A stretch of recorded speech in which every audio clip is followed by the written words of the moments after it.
aqui.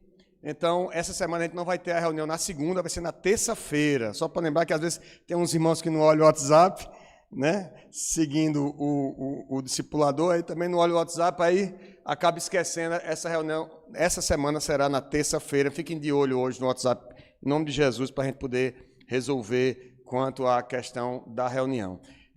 Tendo dito isso, gostaria de continuar pedindo oração para os irmãos quanto ao mestrado, que eu estou precisando da graça do Senhor, mais do que graça, estou precisando de sabedoria, de tempo, para lidar com o material, lá com todas as obrigações do mestrado, para não passar vergonha. E, continuando o estudo do livro de Atos dos Apóstolos, eu queria convidar a igreja para estar abrindo no livro de Atos, capítulo 13, Atos 13. Meus irmãos, quando eu comecei a preparar a aula, né, o primeiro levantamento que eu fiz de estudo para poder preparar um esboço e alguns slides foi pensando em que poderíamos chegar até o versículo 41, que é o primeiro sermão de Paulo, registrado por Lucas aqui em Atos dos Apóstolos. Mas, em que pese que nós temos tentado andar o mais objetivamente possível, aí, caminhando no texto de Atos, um capítulo por aula, mas eu achei que a gente talvez perdesse a oportunidade de aprender muito que tem nesse texto.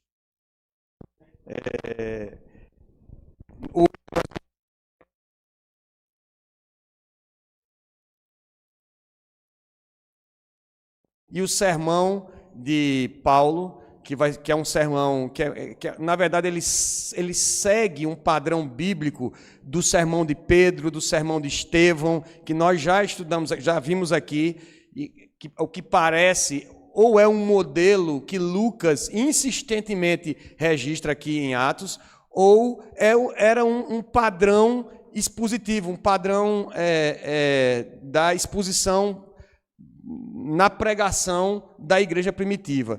E se assim for, então é importante que a gente analise melhor. Obrigado, querido. Deus te abençoe. Som, maravilha. Então, talvez seja melhor a gente examinar com mais cuidado esse sermão. Eu acho que seria um desperdício a gente, estudando Atos dos Apóstolos, passar pelo primeiro sermão assim rapidamente, e como tinha ficado para o último tema hoje, os 3 pontos do sermão, a introdução que ele faz do Antigo Testamento, a exposição acerca do arrependimento e o convite, o apelo que ele faz ali aos irmãos para crerem em Jesus, para simplesmente passar por esses 3 pontos sem nós nos determos um pouco nesse sermão. Então eu deixo para a próxima aula nós analisarmos esse sermão do apóstolo Paulo. Então abramos nossa Bíblia em Atos capítulo 13, e eu gostaria, então, se possível, que nós fôssemos lendo versículo a versículo até chegar no versículo 15, e podemos fazer essa leitura voluntária, tá bom? Eu vou ler o primeiro versículo, e aí o irmão vai lendo, a irmã vai lendo os versículos seguintes, e até chegarmos ao verso de número 15.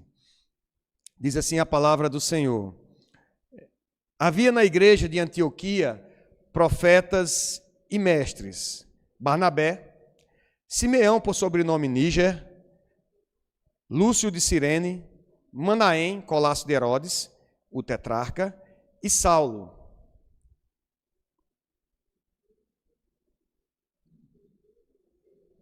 Pode ler, algum voluntário, pode ler.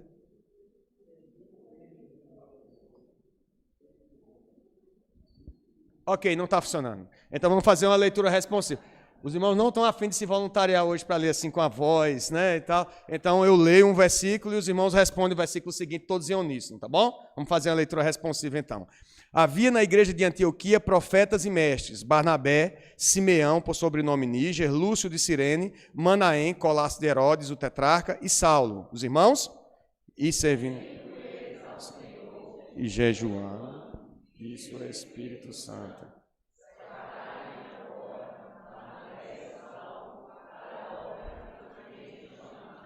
Então, jejuando e orando, e impondo sobre ele as mãos, os despediram.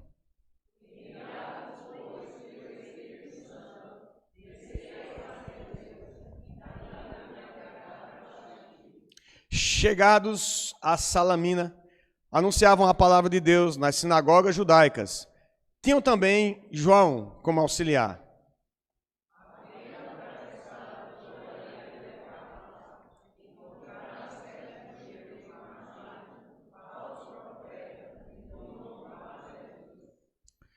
O qual estava com o procônsul Sérgio Paulo, que era homem inteligente.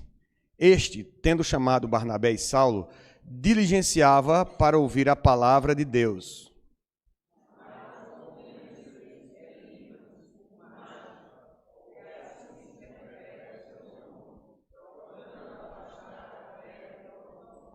Todavia, Saulo, também chamado Paulo, cheio do Espírito Santo, fixando nele os olhos, disse: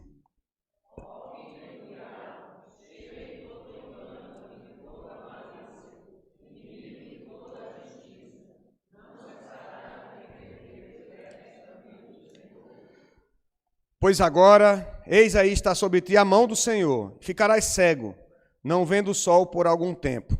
No mesmo instante, caiu sobre ele névoa e escuridade, e andando à roda procurava quem o guiasse pela mão.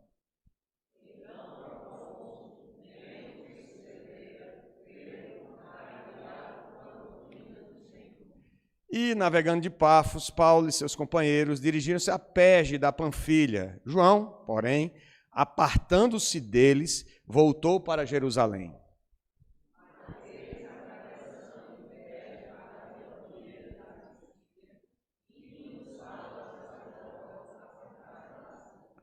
Depois da leitura da lei e dos profetas, os chefes da sinagoga mandaram dizer-lhes: Irmãos, se tendes alguma palavra de exortação para o povo, dizei-a. Até aqui a leitura da palavra do Senhor, pelo menos por hora. Vamos orar. Senhor, Santo Deus, Eterno Pai, nós te louvamos, Senhor, por estarmos aqui. Te louvamos por esses momentos de culto, de adoração ao teu santo nome, Pai. Te agradecemos pela oportunidade de cantarmos louvores a ti, ó Deus, de suplicarmos a tua graça sobre as nossas vidas.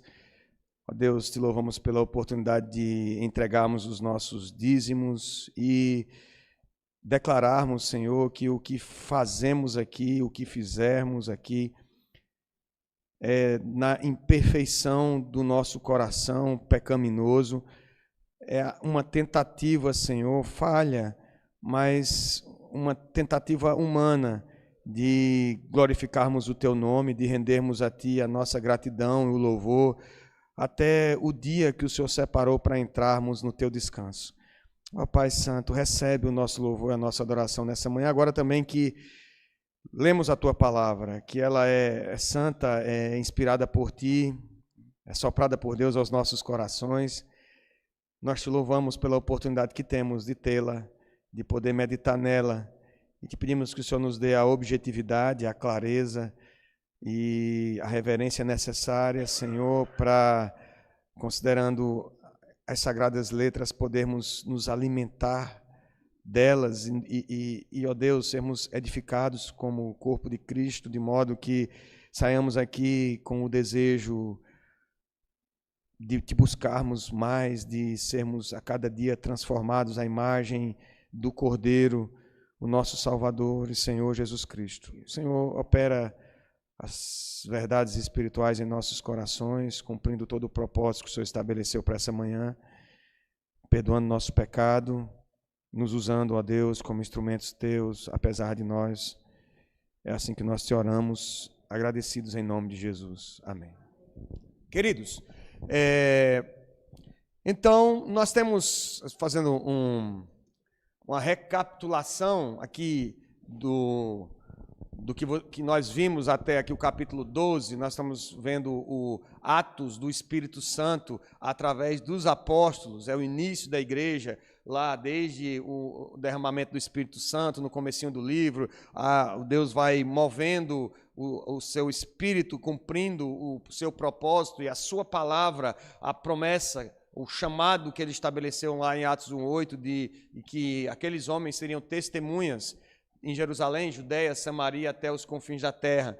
E essa história ela vai se desenrolando até a chegada do evangelho lá em Antioquia, aqui a Antioquia da Síria. Era uma cidade muito importante na época e ali, uma cidade próspera, ali alguns irmãos foram, depois da perseguição, diz aí o capítulo 11, versículo 19, os que foram dispersos por causa da tribulação que sobreveio a Estevão, se espalharam até a Fenícia, Chipre e Antioquia. Chipre era uma ilha, aqui o mapa está num tom aí meio azulado, não dá para enxergar direito, mas Chipre é uma ilhazinha aí nessa região aí aqui dá para ver melhor, né? Da Ásia Menor, aí, em que alguns irmãos, depois da perseguição a Estevão,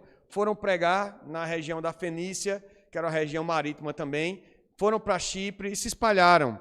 De modo que depois de Chipre, alguns deles, diz o versículo 20 do capítulo 11, alguns que eram de Chipre, de Cirene, que é uma região... Cirene é uma região da África, mas é uma região que tem umas características próprias. Hoje seria a atual Líbia. Então, é uma região ali que faz parte do continente africano, e o evangelho se espalhou para lá. E também alguns gregos anunciando o evangelho do Senhor Jesus, e a mão do Senhor estava com eles. Lá no versículo 22 diz que um tal de Barnabé foi enviado até Antioquia e chegou lá, então começou também a se instaurar um trabalho. Ele viu lá como é que estava o evangelho prosperando e crescendo, e a gente vê, essa é uma máxima no livro de Atos dos Apóstolos, é que mesmo com perseguição, mesmo com todo problema que a igreja enfrente, o evangelho continua prosperando, o evangelho continua sendo divulgado, as igrejas continuam sendo consolidadas e crescendo. E Barnabé passa lá para Antioquia, acho que ele fica impressionado com o trabalho, vê a necessidade de ter liderança ali preparada, aí ele vai lá até Tarsis, que tem um cidadão que se converteu e está num discipulado ali aos pés do Senhor e procurando campo ministerial, reunião de presbitério, essas coisas todas. E Barnabé vai lá, cata esse cidadão chamado Saulo e traz Saulo para Antioquia, para que o trabalho ali fosse devidamente conduzido. Nesse período, Ágabo prediz uma grande fome ali na região de Jerusalém, e parece haver um parêntese aqui, porque a história não continua daqui de Antioquia para frente. A gente vai ver essa história continuando a partir do capítulo 13 que nós lemos. No capítulo 12 ocorre uma outra perseguição, a perseguição agora que leva Tiago, o apóstolo, irmão de João, a ser martirizado por Herodes, e Pedro é preso. E tem toda aquela... os que puderam acompanhar, eu estava de serviço domingo, tentando acompanhar pelo YouTube, vi um pouco da aula do pastor Érico aqui, e tem toda essa situação, que Pedro é preso, está lá dormindo, Pedro, dormindo lá na prisão, e o anjo vai lá, acorda para Pedro, né? Está lá Pedro roncando, vai morrer no outro dia, está lá roncando. E o anjo vai lá, Pedro, e acorda Pedro, e Pedro sai meio que sonhando. Sabe quando você quando eu acordo Emanuel para ir para o quarto, às vezes que ele cochila na sala, e eu saio carregando ele assim, segurando pelo sovaco, e ele não percebe se ele está dormindo. Às vezes no outro dia ele me pergunta ainda como é que ele chegou na cama, porque ele sai andando, eu saio levando assim, porque já 40 e poucos quilos não dá para levar mais no braço, né? Aí ele vai andando, eu vou acompanhando, aí ele sapeca na cama, sem saber se está acordado, se está dormindo. Pedro saiu daquele jeito também, meio sem saber se estava acordado, se estava dormindo, os portões se abrindo, os guardas ninguém viram nada, até que ele chega numa determinada casa de uma Maria, mãe de João, que vai aparecer agora na história do capítulo 13, era a casa onde os irmãos, a igreja estava reunida fazendo o quê? Isso, igreja reunida, a igreja em oração. E está a igreja orando e Pedro bate na porta, a criada vai atender, fica assim meio surpresa com ver Pedro, deixa Pedro lá de fora e vai avisar lá dentro que é Pedro, ninguém acredita nela, diz que ela está louca. Rod, você está louca, Rod. Ela diz, não, é Pedro. Eu disse, cadê ele? Não, ele está lá fora. Mas você deixou ele lá fora, vai lá abrir a porta, era Pedro mesmo, chega lá e ele ali confraterniza ali com os irmãos e retira-se para outro lugar. E Herodes, então, faz justiça aos soldados que deixaram fugir, aí uma forma de falar que aqueles homens foram mortos, e em seguida o texto narra a história da morte de Herodes, por sua arrogância, por se achar que era como um deus ali, ele acabou sendo comido de vermes, diz o versículo 23 do capítulo 12. Mas, mais uma vez, Lucas faz questão de registrar no versículo 24, entretanto, essas adversativas na Bíblia, esses mas, porém, entretanto, eles devem chamar nossa atenção, porque apesar de tudo isso acontecendo, Tiago morreu, Pedro é preso, e entretanto a palavra do Senhor crescia e se multiplicava. A palavra do Senhor continuava crescendo. A igreja, ela é sempre triunfante. A igreja presbiteriana pode um dia fechar as portas, ela pode fechar a razão social de igreja, CNPJ, mas a igreja do Senhor, ela é sempre triunfante. Não importa o que aconteça. Faço essa ênfase, porque conversando com o pastor Érico no dia 7, aliás, foi maravilhoso, dia 7 de setembro, nosso lá no Bosque dos Angicos, que eu digo os irmãos que perderam lá no jogo do dominó, quando eu estava jogando, mas Érico, conversando com o pastor Érico, ele disse assim, mas rapaz, eu queria ter dado mais ênfase ao versículo 24, lá que dizia que a palavra do Senhor crescia. Eu disse, não pode deixar que a primeira coisa que eu vou fazer é dar essa ênfase na aula de domingo. Então, meus irmãos, igreja triunfante. E aí a gente chega, então, agora como se tivesse fechado esse parênteses da perseguição, da história, esse breve relato sobre Herodes, sobre a sua maldade, sobre a sua morte, seu fim trágico, e que a igreja continuava triunfante. E agora nós voltamos para Antioquia da Síria. Tem umas 16 Antioquia relatado no registro bíblico, então vocês não se espantem se às vezes a gente se confundir, tem a Antioquia da Síria, da Psídia, tem outras Antioquia, então essa aqui é a Antioquia da Síria, uma cidade importante, e o texto vai trazer então o início da primeira viagem missionária, feita por Barnabé e Saulo. Por enquanto é Barnabé e Saulo. E os irmãos vão ver que a partir do meio desse relato aí, desse registro,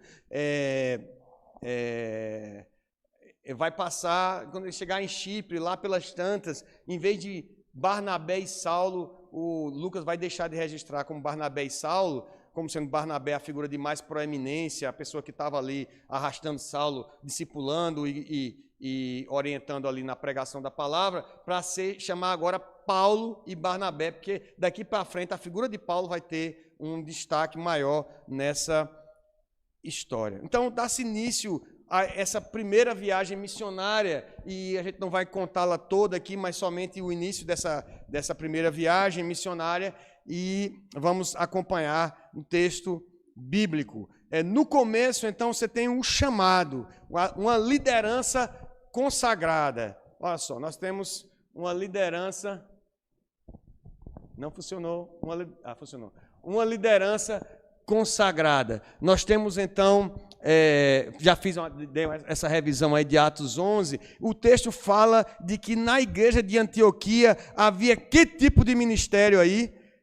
Ele diz que tinha 5 homens que se destacavam por um ministério, por 2 ministérios específicos. Quais são? Oi? Sim, esses 5 homens, o que é que eles faziam, que o Lucas faz questão de registrar, que em Antioquia havia na igreja de Antioquia o quê?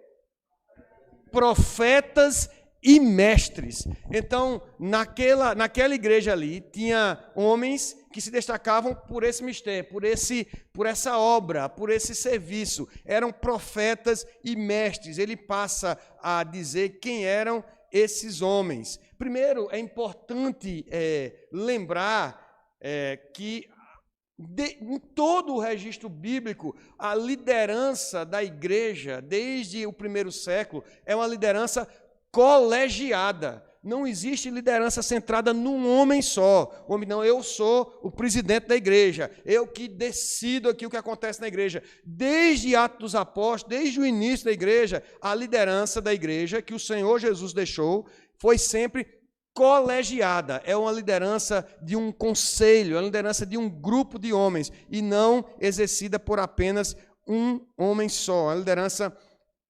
corporativa.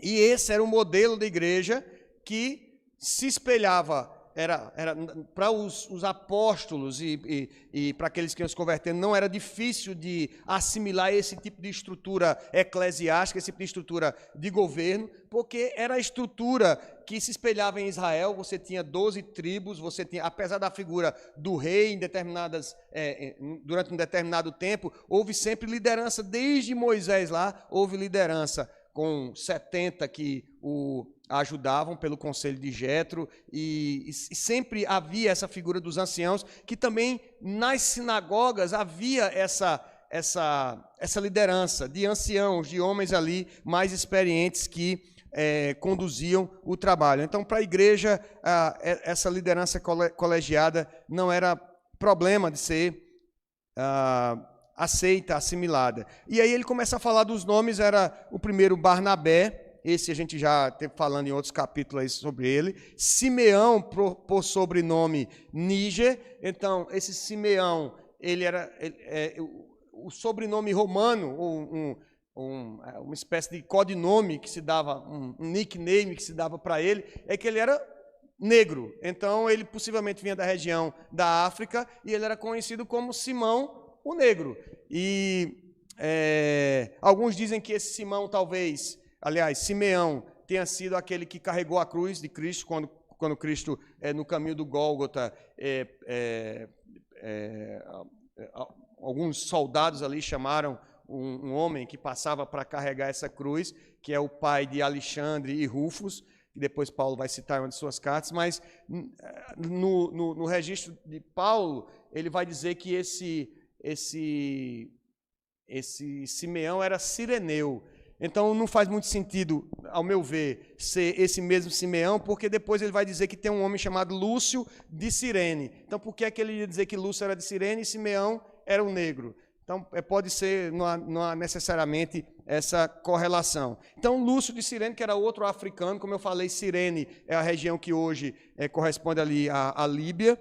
Manaém, Colasso de Herodes. E essa palavra colasso a gente não usa muito hoje. Acho que eu só ouvi até hoje na Bíblia. Nunca ouvi ninguém falar de colasso. Mas colasso, literalmente, podia ser traduzido como irmão de leite. Era como se ele tivesse sido criado junto com Herodes. Aqui não o Herodes Agripa, o que a gente viu falar sobre a morte dele e tal, mas o Herodes Antipas, aquele Herodes lá de quando Jesus nasceu, que os magos do Oriente vieram e falaram com Herodes, era aquele Herodes. Então esse Manaém, ele foi criado com Herodes de modo que era como um irmão. de Herodes. Foi criado junto ali na corte com Herodes. E o nosso conhecido Saulo. Esses 5 homens, eles vindo de diferentes origens, pessoas totalmente diferentes umas das outras, mas Deus os capacitava para o exercício do ministério profético e do ministério de ensino. E essa é uma questão interessante também para a gente discutir, para a gente levantar, que é sobre o que seria profetas e mestres. E aí, o reverendo Augusto Nicodemos, ele vai dizer que no Novo Testamento é difícil a gente fazer essa distinção. Que talvez profetas e mestres seriam uma referência a um mesmo tipo de ministério. De fato, no Antigo Testamento essa distinção fica mais clara, porque a gente tem os profetas no Antigo Testamento, aqueles homens que eram o canal de Deus para trazer a palavra de Deus ao povo, a revelação de Deus ao povo. E a gente tem o registro dos profetas na Escritura Sagrada, Isaías, Daniel. E aí o reverendo Augusto ele sugere que talvez a diferença esteja na frequência com que esses homens traziam a palavra de Deus ao povo. O mestre era aquele que ensinava frequentemente, que o tempo todo estava ali se dispondo a ler a Escritura, meditar nela, está ensinando a Escritura Sagrada, o ensino do Evangelho para a igreja. Enquanto que o profeta, ele fazia isso quando ele era despertado, assim como no Velho Testamento, ex-tempore, né? Quando ele, eventualmente o Senhor chamava, falava com aquele homem, enchia do Espírito Santo e ele trazia a palavra, a revelação de Deus ao povo. Independente do caso, né? O profeta falava aquilo que Deus falava, aqui pegando uma referência do reverendo Paulo Brasil. Os profetas falavam aquilo que Deus falava, aquele que trazia a revelação de Deus até o fechamento do cânon. Nós lemos aqui no texto de 1 Coríntios 12, foi no começo do culto, que Deus chamou uns para profetas e mestres, como se realmente fossem ministérios ou chamado diferente na igreja do primeiro século. Nós vemos Paulo se referindo também a profetas e mestres de forma distinta em Efésios 2:20, Efésios 3:5, Efésios 4:11. Então, parece haver, de fato, aqui na igreja, um ministério profético, no sentido de que aquele que recebia a revelação de Deus para trazer a palavra de Deus ao povo, e um ministério de ensino, um ministério, e aqui concordo com o pastor Augusto, que o ministério frequente de ensino, que seriam os mestres. Só que esse ministério profético, a despeito de algumas denominações continuarem chamando de profeta e dizendo que tem o exercício desse mesmo ministério hoje, nos moldes de que a gente vê aqui no texto da Sagrada Escritura, esse ministério, creio que tenha cessado, porque senão nós continuaríamos tendo revelações da palavra de Deus a serem acrescidas ao cânon. Não é razoável a gente pensar assim, que se o ministério profético ele continua hoje, então a gente continua tendo pessoas inspiradas pelo Espírito Santo de Deus para trazer a revelação da palavra de Deus para nós. E o cânon está fechado, o que Deus queria revelar para nós está revelado. Aquilo, quando vier o que é perfeito, diz o apóstolo Paulo lá em 1 Coríntios 13, né? Então, nós já temos a revelação do cânon. Essas pessoas, quer sejam profetas ou mestres, eram excelentes intérpretes da Escritura e tinham o ofício de ensinar e exortar. Então, esses homens estavam ali, vejo que Deus trazia a palavra para um, trazia para outro a sabedoria, o entendimento necessário para orientar a igreja, para ensinar a igreja. E havia esses 5 aqui que se destacavam nesse ministério na igreja de Antioquia. Mas diz o texto que o que eles faziam lá, versículo 2, e servindo eles ao Senhor e jejuando, disse o Espírito Santo, separai-me agora Barnabé e Saulo para a obra que os tenho chamado. Então, num determinado momento que eles estavam jejuando ali, que eles estavam orando e jejuando, o Espírito Santo falou a um daqueles irmãos, profetas ali, e disse com essas palavras que Lucas registra aí: me separa aí Barnabé e Saulo, porque eu tenho chamado eles para uma obra específica. E importante aqui a gente ressaltar o ministério de jejum, o trabalho de jejum e oração no serviço da obra do Senhor. O versículo 3, ele vai repetir que a igreja jejuou e orou. E ali houve a imposição de mãos sobre aqueles homens para os despedirem. Então, meus irmãos, parece que a regra, pelo menos aqui na liderança da igreja de Antioquia, era jejum e oração. Ouviu, irmãos presbíteros e diáconos? A regra na liderança é jejuar e orar. É a regra.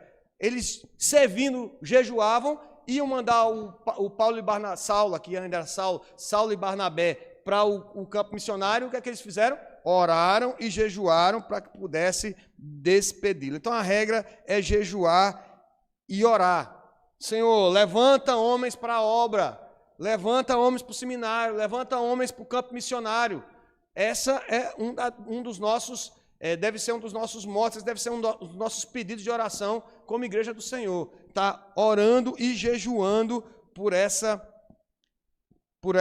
esse pedido. Jesus, quando inicia seu ministério, ele está lá no deserto, ele é batizado por João Batista, ele vai para o deserto, e ele está fazendo o que no deserto? Está jejuando, jejua 40 dias e está orando. A gente não gosta muito desse, a gente tem outros ministérios mais atrativos, mas está jejuando. A gente não gosta muito desse serviço, desse tipo de consagração. Quando a igreja está esperando a promessa do Espírito Santo, lá em Atos, ela está fazendo o quê? Lá em Atos 2, ela está reunida, orando e jejuando. É regra, meus irmãos. A gente meio que perdeu esse costume de estarmos orando. A gente marca a reunião de oração e a gente vê que os irmãos não fazem nenhum esforço para estar na reunião de oração. Não faz, porque parece que não faz parte da nossa vivência como igreja. De onde vem o poder? Como é que saberemos quem são os chamados? E por que a gente quer fazer diferente de Antioquia? Por que a gente quer fazer diferente desses irmãos?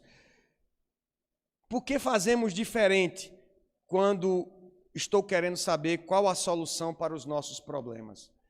Aqui os irmãos têm um problema complicado. Perceba, a ideia e que Saulo e Barnabé estão sentindo chamados é para ir para os gentios. É uma coisa inovadora, era um negócio que ia gerar determinado conflito, como a gente vê que vai gerar realmente. Tinha havido algumas incursões nos gentios, a gente vê a situação de Pedro lá na casa de Cornélio, Filipe fazendo poetismo, mas algumas questões pontuais que já tinham trazido certa repercussão. Mas agora Barnabé e Saulo sentem o desejo de viajarem e sair abrindo igreja no meio dos gentios. Isso para a igreja que estava em Jerusalém, que estava na região da Judéia, era alguma coisa que precisava ser discutido, que tinha uma certa hesitação em saber se de fato deviam seguir com esse plano. Então o que é que tem que fazer quando surge problema? Quando tem dúvida? Orar e jejuar. Esse é um caminho, esse é o exercício que nós devemos fazer. Quando está sem força, quando está sentindo fraco, não tem mais força para seguir com o mestrado, o que é que tem que fazer? Orar e jejuar. Quando está doente, mas a doença está acabando comigo, eu quero dizer, meu irmão, vá para o médico, pega consulta, maravilha, compra remédio, mas eu quero te dar um conselho, segundo a igreja de Antioquia e homens santos, profetas e mestres, ore e jejue, porque é assim que a gente passa por dificuldade, é assim que a igreja do Senhor, diferentemente de todo mundo, se você faz exatamente o que o mundo faz, eu não sei qual a diferença nossa em ser igreja, mas se você, além do remédio e do médico, você escuta a palavra do Senhor, e você busca a presença do Senhor, e você jejua nos pés do Senhor, você está seguindo a orientação e buscando na fonte primeira, que deve ser a fonte da sua força, da sua energia, da sua saúde, que é o Senhor. Então, queridos, eu estava meditando nisso e estava pensando, como é que a gente vai... Nós hoje, se Deus quiser, eu esqueci de trazer a carta, mas hoje, se Deus quiser, nós vamos encaminhar a carta respondendo ao dono do prédio, dizendo que nós não temos interesse em comprar aqui, mesmo ele tendo baixado o preço para R$400 mil, nós não temos interesse, que nós vamos pedir um contrato de aluguel aí, um prazo maior, para que a gente possa ter um certo tempo aqui, enquanto a gente encontra, não vou botar a culpa em Deus não, enquanto a gente encontra um lugar para a gente ir. Mas como é que a gente vai achar um terreno que seja um local para a gente construir? A gente precisa jejuar e orar. Se a gente não faz isso, qual que é a nossa diferença? Como é que a gente quer encontrar a direção, a sabedoria necessária para um problema sério como esse, sair daqui, um local que a gente está há 13 anos, para ir para um outro local, talvez, construir, sem dinheiro, que a gente não tem, quer dizer, como diz o presidente Betânio, dinheiro a gente sabe que onde está. Aliás, a gente sabe quem tem, a gente só não sabe onde está, né? Então a gente tem que orar e pedir para quem tem, que é o Senhor. Senhor, o Senhor é dono do ouro e da prata, nós precisamos, nós vamos sair. Então mostra como é que a gente vai fazer. Mas precisamos orar e jejuar, meus irmãos. Então, coitado desse púlpito, eu já dei tanta lapada nele hoje, não foi? Mas é porque eu devia dar em mim mesmo essas lapadas. Nós precisamos orar e jejuar. À medida que a narrativa se desenvolve, descobre-se então que a missão era para os gentios. A gente vê isso desde lá de Atos 9:15. Então havia dúvidas, até então a incursão aos gentios, a igreja aos gentios não tinha um caráter sistemático de projeto da igreja da Judéia, e, como de costume nesses casos, se apregoava jejum público e fervorosa oração. Era necessário sabedoria do alto, poder contra as investidas do diabo. Com certeza o diabo levanta investidas. E a igreja ali, os irmãos ali, profetas e mestres, sabiam que tinham que jejuar e orar para enfrentar as investidas do diabo e para ter sabedoria para seguir em frente. E aí, orando e jejuando, o Espírito Santo responde àqueles irmãos. Estão lá com o coração, estão lá em Antioquia da Síria. E os irmãos, vamos pregar, vamos fazer um projeto missionário, vamos enviar irmãos, e como é que a gente vai, não vai, como é, quem vai, quanto é que vai ser essa empreitada, vai ser por mar, por terra? E aí o Espírito Santo responde, separai-me, versículo 2, separai-me agora Barnabé e Saulo, para a obra que os tenho chamado. Orou, jejuou, o Espírito Santo respondeu. Por enquanto, Barnabé e Saulo. A gente vai ver que no meio da narrativa aqui vai mudar para Paulo e Barnabé. E aí tem a imposição de mãos. Eles continuam lá jejuando e orando, impondo sobre ele as mãos, os despediram. Então teve a ordenação de presbítero nesse chamado.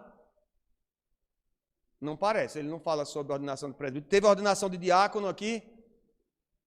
E por que essa imposição de mãos? Você não faz essas perguntas não quando estão lendo a Bíblia assim. Que ideia é essa de impor as mãos? Não tem presbítero sendo ordenado, não tem diácono sendo ordenado. A questão é, a imposição de mãos é exclusivamente para isso? Para ordenação de presbíteros, diáconos e pastores? Não, ao que parece, a imposição de mãos aqui era um instrumento de capacitação. A igreja estava dizendo assim, olha, vocês estão indo e a igreja vai com vocês em oração. A igreja está aqui em oração, vocês vão pregar o evangelho e a igreja vai estar aqui sustentando vocês em oração. Um compromisso público ali com os enviados e uma forma de orar para que Deus pudesse revesti-los ali, marcar aquele momento de envio. Então, estavam cumprindo a ordem do Espírito Santo no versículo 2, também ali, mostrando que estavam, naquele momento, cumprindo o chamado do versículo 2, separai-me, Barnabé e Saulo. O chamado pertence a Deus, mas a ordenação externa pertencia à igreja. Quem diz isso não fui eu, foi um cidadão pouco conhecido na igreja presbiteriana, chamado João Calvino, reformador de Genebra. Então, o ato de consagração era um ato de consagração do homem ali aos pés do Senhor, onde a piedade era exercida, o homem fica de joelhos diante da igreja, diante do Senhor, como se colocando ali no momento de consagração, oferecendo a Deus a sua vida, e com o consentimento do Senhor sendo encaminhado para determinado ofício. É isso que fazemos na ordenação de pastores, impondo as mãos sobre presbíteros e também missionários, aqueles que vão para o campo missionário. Então, uma aplicação, graças a Deus que eu fiquei só, que eu resolvi parar no versículo 15. Como aplicação dessa primeira parte do chamado, ainda vou falar um pouquinho mais sobre o chamado, mas primeiro, meus irmãos, vejam a diversidade que há nessa igreja. Eu ia falar o nome da emissora, mas a TV, a mídia, de uma forma geral, gosta muito de falar sobre diversidade, né? Faz uma propaganda sobre diversidade, que a gente tem que respeitar a diversidade.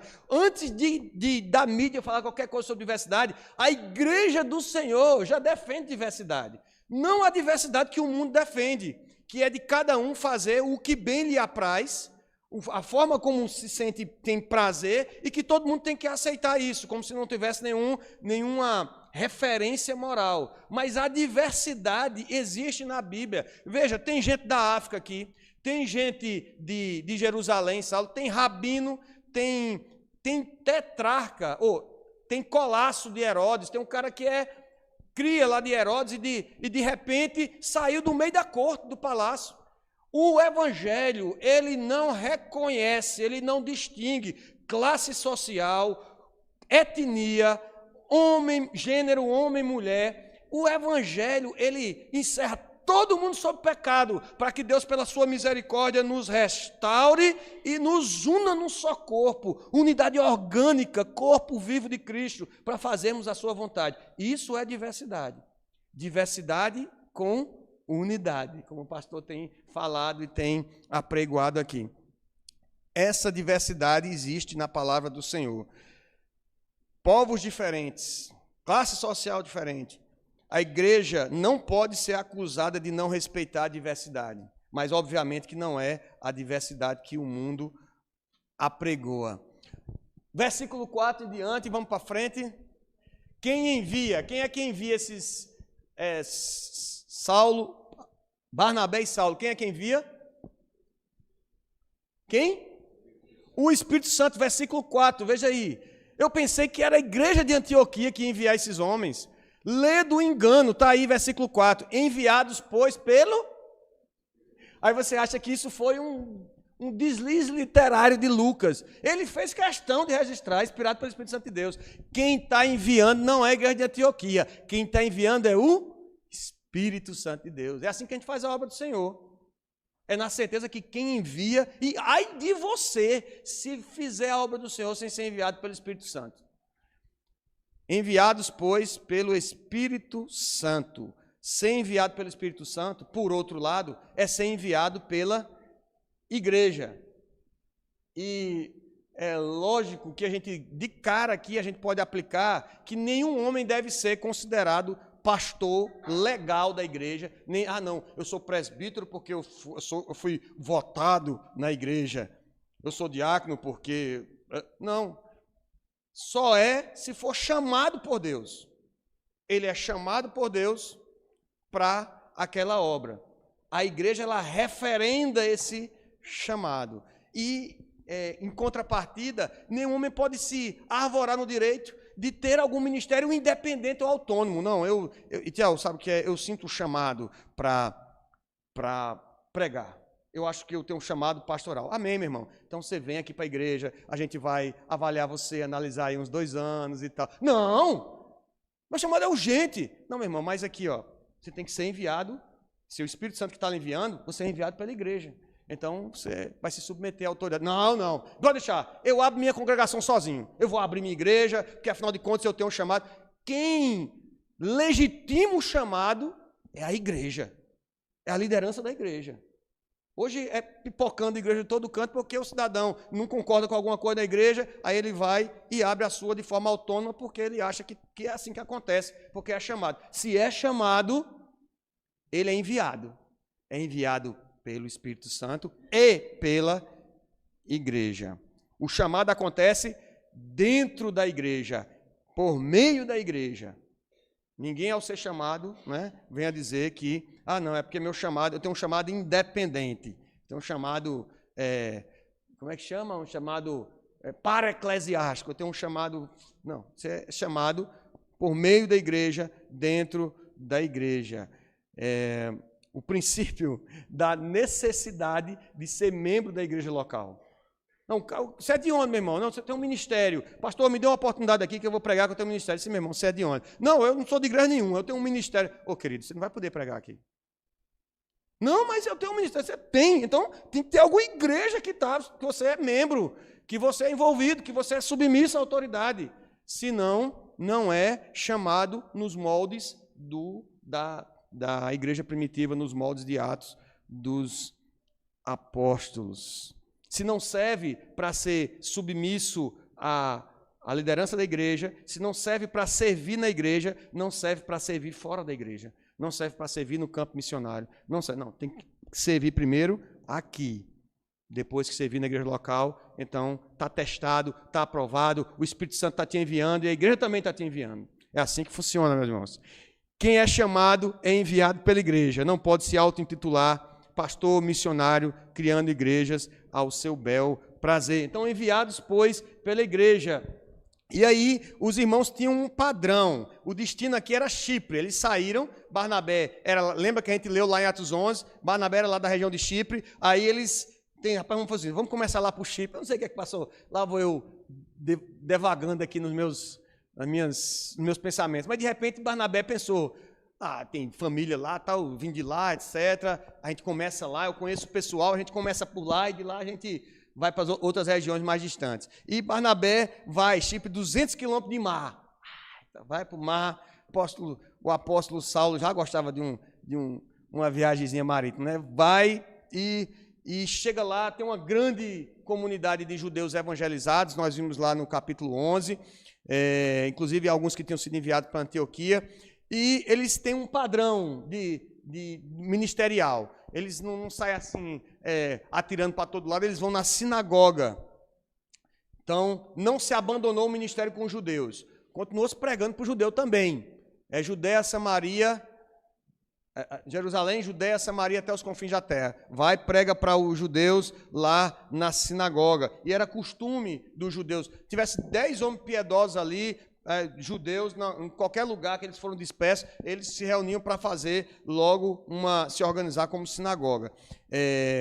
E ele começa então a pregar ali, versículo 4, versículo 5, chegados a Salamina, anunciava a palavra de Deus nas sinagogas judaicas. Tinha também João como auxiliar. Aí nós temos o caso de João Marcos. João Marcos, lembra que eu falei para vocês lá da casa de onde Rode, a casa de Maria, onde Rode trabalhava e Pedro saiu, quando percebeu que estava fora da cadeia, bateu na porta, a casa era de Maria, mãe de João, está lá descrito que é mãe de João, mas aí é mãe de João Marcos. Acredita-se, por outros escritos apócrifos, não são escritos bíblicos, que talvez nessa casa foi a casa onde Jesus ministrou e tomou a última ceia, a casa de Maria, e ficou meio com uma base do ministério lá em Jerusalém. E Maria era mãe de João Marcos. Lembra que no Evangelho de Marcos é o único evangelho que conta a história de um rapaz que está acompanhando toda aquela confusão da prisão de Jesus e está tudo muito confuso e tal. Vão para a casa de Caifás. Teve até uma perguntinha lá no 7 de setembro sobre essa casa de Caifás. Ninguém vai esquecer. Aí foi lá para a casa de Caifás e nisso que está correndo para um lado para o outro, aí tem um jovem que está seguindo. a multidão, a confusão, e aí alguém reconhece ele. Sei, você estava com eles e tal, e ele sai correndo, agarram na veste dele, ele deve ter saído de pijama, que era diferente dos pijamas que a gente usa hoje. Ele saiu com uma veste assim meio desarrumada para acompanhar, e pegaram na veste, ele saiu correndo, saiu nu. É um caso assim que João Marcos conta, e todo mundo acredita que era o próprio João Marcos que escreveu o Evangelho, que foi ele que saiu correndo pelado naquela noite para não ser identificado com a turma que estava com Jesus. E esse João, esse cara assim meio, né, essa figura meio incógnita assim na narrativa bíblica, alguém teve uma ideia. Ele era parente de Barnabé, eu ia contar só no final, para não botar a culpa toda em Barnabé, mas também não sei se foi ideia de Barnabé, mas alguém teve a ideia de levar João Marcos. O cara jovem e tal, é bom demais jovem junto no ministério, não, pastor? Bota o menino para tocar violão, bota ele junto, qualquer coisa ele vai, convida o pessoal aí para a gente pregar, e chamaram o João Marcos para auxiliar. Diz o texto que, o versículo 5, tinham também João como auxiliar. Guarda essa história de João Marcos aí, porque a gente vai voltar para ela. E João Marcos não está na lista dos profetas e mestres lá de Antioquia, então possivelmente ele não estava em Antioquia lá. E também não fala que ele tinha sido chamado pelo Espírito Santo para esta obra, mas Barnabé e Saulo entenderam que era oportuno levá-lo, que precisava desse apoio, e não sei se perguntaram a ele se ele queria, mas eu sei que ele foi junto porque ele era útil. E aí ele sai evangelizando a ilha toda. São 160 quilômetros de ilha, daqui até aonde? Passando de João Pessoa, dá 121, mais 40 quilômetros para até Mamanguape. Sai andando e pregando, andando e pregando, 160 quilômetros até chegar no outro extremo da ilha, que que ele diz aí que é Pafos, versículo 6, havendo atravessado toda a ilha até Pafos, encontraram certo judeu mágico, que coisa estranha, judeu mágico, chamado Barjesus, ou Barjesus. Vai mudar não? Vai não? Bem, foi. Então, onde eles têm uma grande oposição na pregação da palavra. Diz o texto que ele era judeu, mágico, apesar disso não fazer muito sentido, porque lá na lei de Moisés a prática de adivinhação, magia, era tudo proibida, mas quanto mais longe de Jerusalém a gente perceber esses relatos, a gente vai ver menos ortodoxo é o judaísmo. Quanto lá em Jerusalém, os judeus são mais conservadores e ali restritos à questão da lei de Moisés. Mas quanto mais longe a gente for de Jerusalém, mais a coisa vai misturando. Vai ficando uma coisa meio sincretista. Tem aspecto da cultura pagã, aspecto da cultura judaica, tudo misturado. De modo que esse cidadão aí, ele era judeu, mágico ao mesmo tempo. Lucas não perdoa aqui no registro, que ele podia só ter dito que ele era judeu e mágico, mas Lucas diz que ele era falso profeta. Ele era judeu, mágico e falso profeta, de nome Barjesus, o qual estava com o procônsul Sérgio Paulo, que era homem inteligente. Então, esse Barjesus, ele devia profetizar em nome de Deus, dizendo que é a voz de Deus, jogava lá as pedrinhas, os búzios, cartas, sei lá o que ele fazia, e de modo que era comum para os governadores, os reis, os príncipes, terem essa figura de alguém que pudesse orientar, que dá algum tipo de norte e sabedoria vindo da parte de Deus. A gente vê isso lá no Egito, quando José interpreta o sonho e diz assim, olha, vai ter 7, que o faraó exigiu que fosse interpretado, não disse nenhum sonho, né? E José disse, olha, o senhor sonhou assim, assim, assado. Era 7 espigas magras, 7 espigas cheias, bonito e tal, só que as magras sucumbia cheia, de modo que ninguém nem se lembrava das espigas cheias. 7 vacas gordas saía do Nilo, depois 7 vacas magras, e as 7 vacas magras engoliam as gordas, mas continuava magra, cadavérica, de modo que ninguém nem lembrava das outras. Isso é o seguinte, 7 anos de fartura, seguido de 7 anos de seca. Agora a seca vai ser tão violenta que ninguém vai nem lembrar da fartura. Foi que Faraó disse. E agora? O que é que faz? Eu preciso de sabedoria, eu preciso de orientação para o que é que eu vou fazer agora. Aí José, ali, não vou dizer despretensiosamente, né? Mas José já tinha conseguido sair da prisão mesmo para se encontrar com o homem ali falando. Ele disse, rapaz, faz o seguinte, você constrói celeiro, bota alguém para administrar o negócio todo, junta a produção toda da fartura no celeiro e você vai ter comida para os 7 anos de seca. Um administrador ali e tal, mas José ali disse, e o que foi que o Faraó fez? Onde é que eu vou achar? Onde é que eu vou achar um conselheiro como esse, que recebe de Deus a sabedoria, a palavra, e sabe o que fazer? Eu quero esse homem perto de mim, ó, toma meu anel, você vai governar, só vou ter eu aqui em cima de você. O resto você pode mandar em tudo aí, meu amigo. Porque era comum que os governadores e reis tivessem essa figura que se comunicava com os deuses, com Deus, perto de si para orientá-los. Era assim, de mesmo modo com outros exemplos, outros registros de profetas aqui que eu não vou me estender, senão a gente não termina aqui. Mas, então esse governador, o procônsul, era uma figura seguinte, o Império Romano, ele tinha umas colônias que eram ligadas ao imperador e que tinham como chefe, como governador, a figura do comandante do exército, que era o cara que governava ali. E tinha as colônias do Senado, que era um ensaio de democracia que tinha em Roma, né? Longe disso, mas o Senado comandava algumas colônias. E nas colônias que o Senado comandava, tinha a figura do governador do procônsul. Essa era uma colônia que tinha essa figura do procônsul, que era um cara inteligente, um homem versado nas culturas. E esse homem, então, tinha a figura do mago, do Bargeso, do seu lado, para receber a orientação ali por parte desse homem religioso, esse homem que se ligava, que tinha a direção dos deuses para as decisões que precisava tomar. Então, veja, sempre...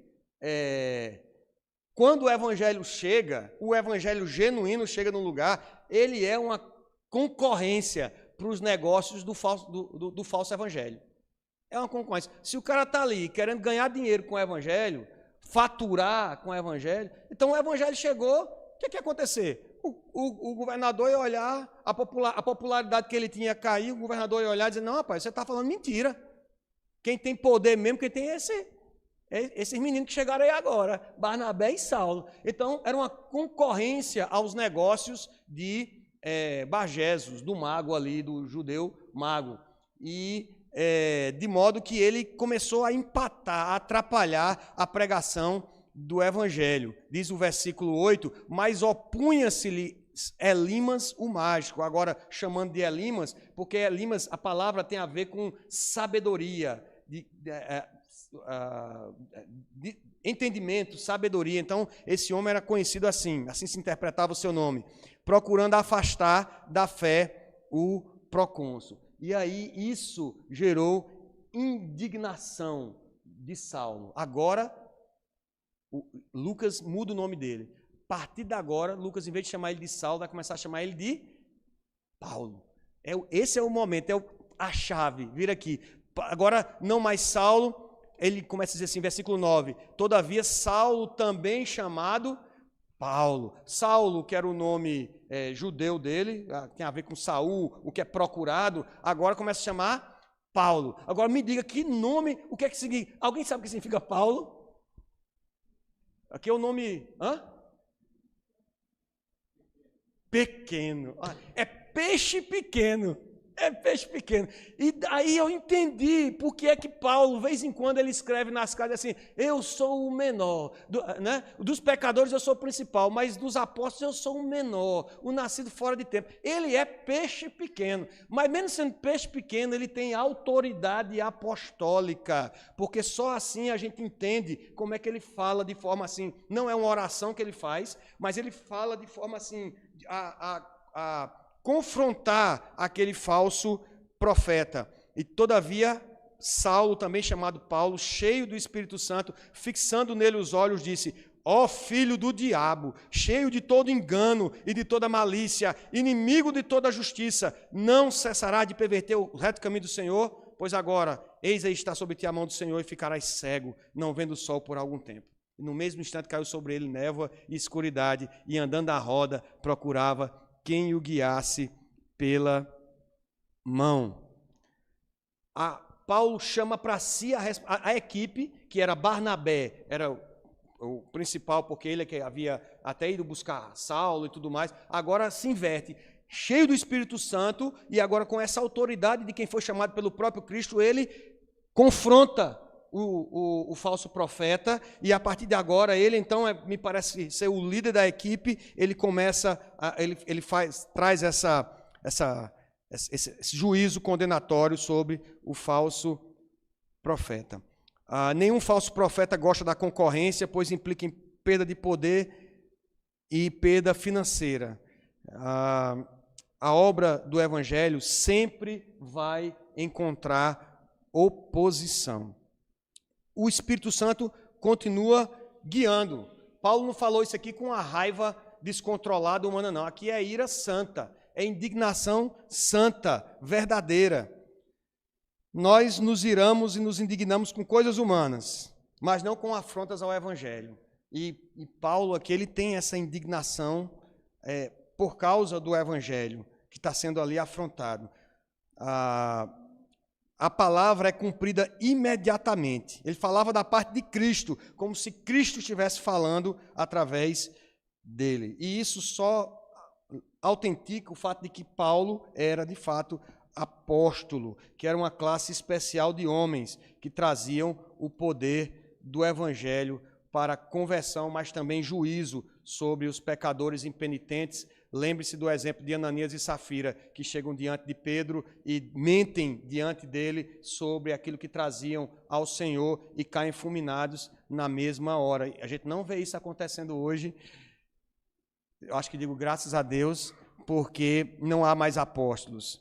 Não cabe a nós, e aqui trazendo mais uma vez a palavra de João Calvino, não cabe a nós prescrever a Deus desta ou daquela maneira para punir seus inimigos. Há alguns escritos também apócrifos dizendo que esse homem aqui, depois que a cegueira foi temporária, depois que ele recobrou a visão, ele teria se convertido e passado a pregar o Evangelho. Mas o importante aqui é que o milagre ele não é um fim em si mesmo.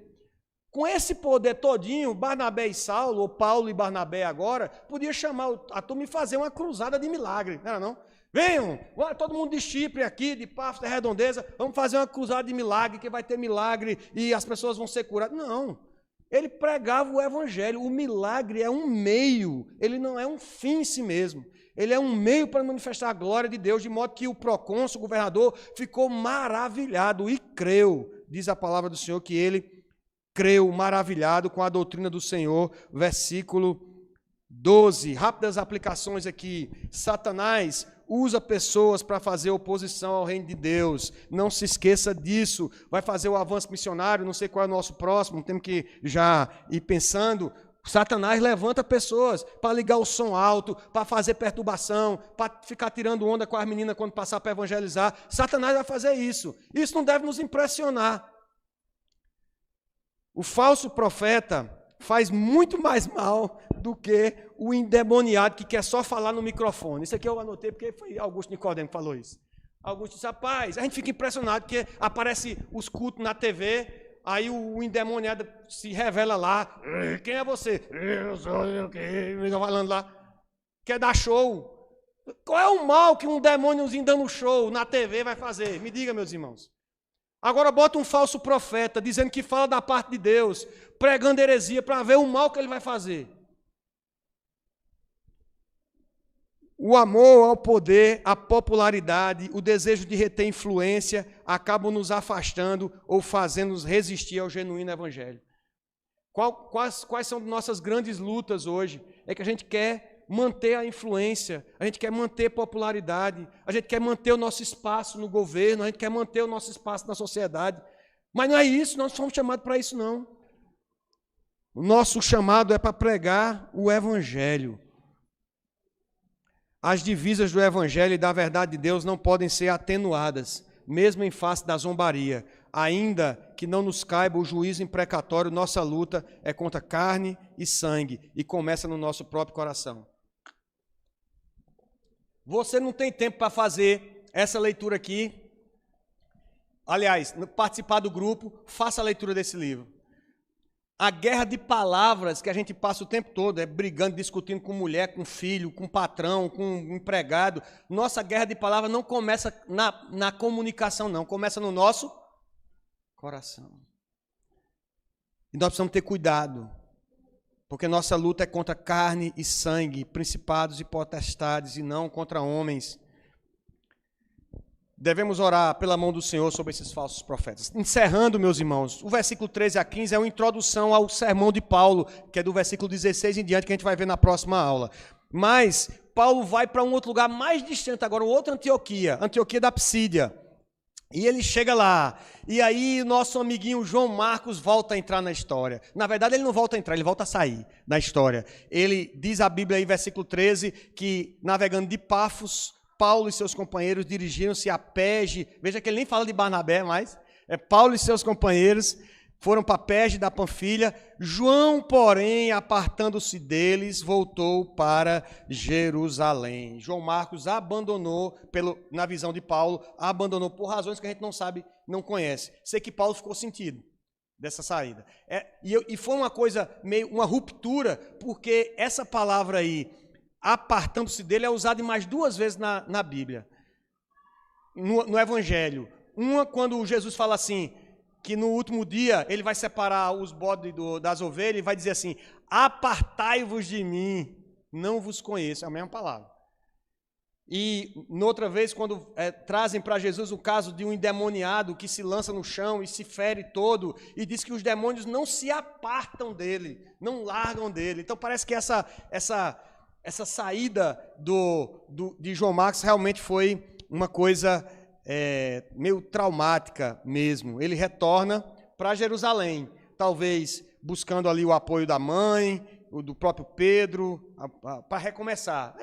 Acontece às vezes com a gente quer virar a chave da nossa vida e recomeçar, a gente está precisando se encontrar, de repente ele está ali pregando, vendo um endemoniado, o cara ficando cego e tal, não era bem aquilo que ele estava pensando do evangelho, ele está precisando dar uma reorientada e ele vai para Jerusalém. Barnabé não parece ter ficado sentido em relação a isso, ter entendido, tanto é que ele quer novamente que ele vá na outra viagem missionária, mas Paulo não gostou muito dessa saída de João Marcos. Ele não tinha sido ordenado para esse ministério. Ele não estava na lista daqueles que foram ordenados. Não se sentia obrigado. Foi visitar sua mãe e Pedro. E aí, meus irmãos, a história continua, vai continuar no próximo domingo.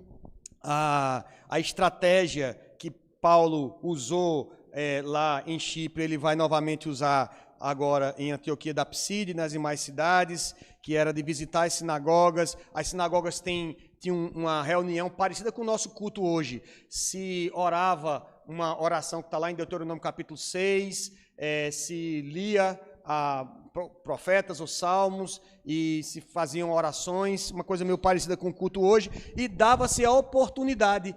Aqui eles chegaram e ali alguém deve ter buzinado no ouvido do chefe da sinagoga, olha, tem um cara aí que é rabino, um cara aí que é mestre.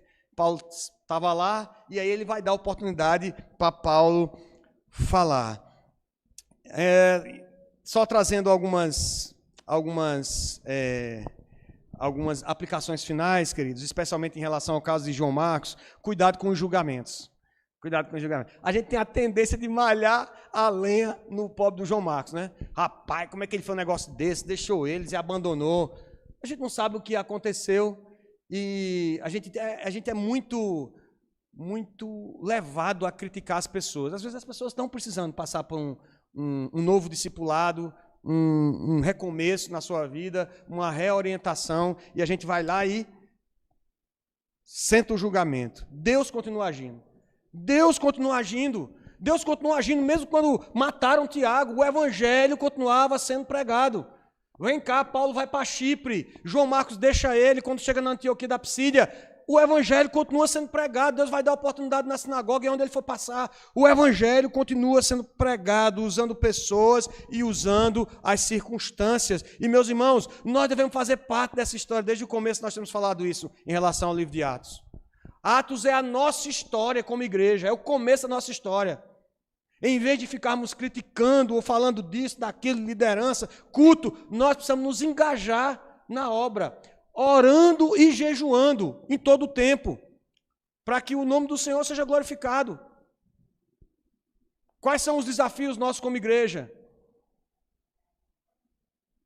É de continuar pregando o evangelho, é de encontrar um local para funcionar a nossa sede, é de estarmos pensando em outros avanços. Eu fui lá em São Domingo do Cariri, 23 quilômetros de Cabaceiras, e eu já vi tudo ali, eu já vi tudo. Eu digo, nesses dias Deus está aqui, pode esperar, é desafio da gente chegar no Cariri. Foi isso que Deus tem nos chamado para fazer, sem a gente ter nem pedido. Quem foi que pediu para ter congregação de Buqueirão aqui na igreja? Quem foi? Alguém aqui pediu para o presbitério? Alguém aqui foi lá fundar a congregação de Buqueirão? Quem foi que fundou a congregação de Pedra d'Água aqui? 53 anos, é mais velho que eu. E eu não vou dizer com a minha idade. Mas mais velho que eu, 53 anos. Mas a gente recebeu. Caiu no nosso colo aqui, o presbitério chegou, quando ele foi emancipado, disse, olha, um presente para vocês. Congregação de Pedra d'Água e de Buqueirão. Com todas as bênçãos e todos os problemas que as congregações têm. Tinha em Atos dos Apóstolos e tem hoje. O pastor está pregando sobre unidade, por quê? Porque é fácil para a gente ser unido, relevar as críticas, olhar, como é que era o tema lá dos grupos pequenos? A união é maior do que a crítica, do que nossas carências. Nós precisamos pregar sobre unidade, mas nós precisamos nós precisamos jejuar e orar. Precisamos aprender com esses homens aqui. Não somos mais profetas como eles eram. Nos esforçamos com todos os defeitos do mundo para ser mestre, para pregar, para ensinar. Longe de ser parecido com esses homens. Mas nós podemos orar e jejuar. Dobrar os nossos joelhos. Impor as mãos sobre pessoas para mandar ela para o campo missionário, mandar para São Domingo do Cariri, Caturité de Buqueirão, onde for, virar a vista aqui, o Senhor der a oportunidade para a gente de ir na América. Precisamos orar e jejuar. Orar e jejuar. E continuar pregando. Porque a igreja do Catolé pode falhar, mas a igreja do Senhor é triunfante. Bota isso na sua cabeça. Vamos orar?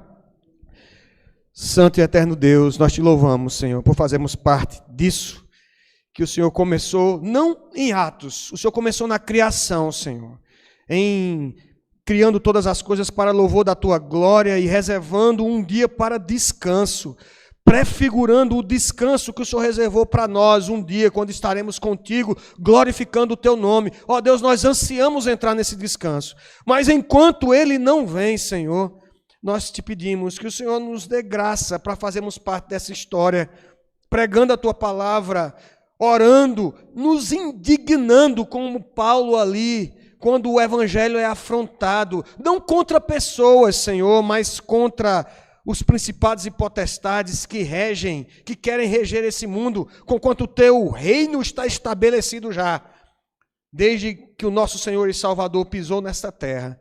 Ó Deus, ensina-nos a dobrar os nossos joelhos, ensina-nos a amar missões, ensina-nos, Senhor, a termos uma vida de oração e de jejum, para a glória do Teu nome. Perdoa os nossos pecados, Senhor, E é assim que nós oramos, humilhados na tua presença, agradecidos pela tua palavra e pelas tuas misericórdias nessa manhã, em nome de Jesus. Amém.